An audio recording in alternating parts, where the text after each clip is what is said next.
The Independent Electoral and Boundaries Commission is starting tomorrow, expected to sign a framework agreement with a Greek company over the supply of ballot papers and crucial election management forms for the 2022 general election.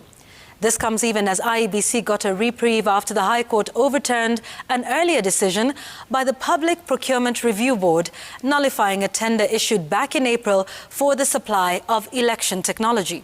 Gituko reports.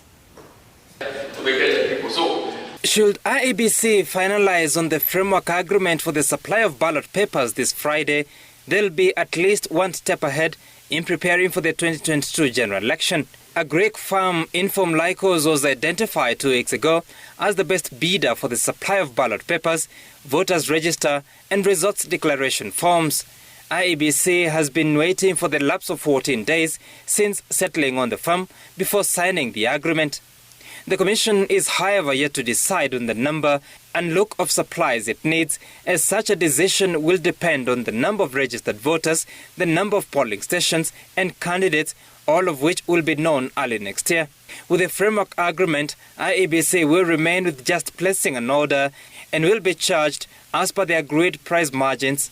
National Assembly Budget Committee raised questions to the IEBC over the choice of informed Lykos, whose entry into the African market was first in 2019 when it supplied 160 million ballot papers during the Nigerian election, but not without complaints.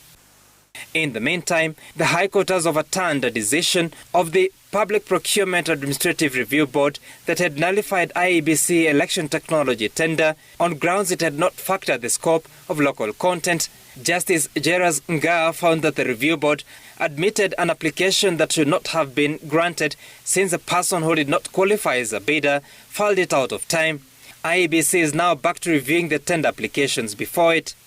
The Commission's procurement processes remain the hardest hurdle in election preparedness, most times caught in tender wars.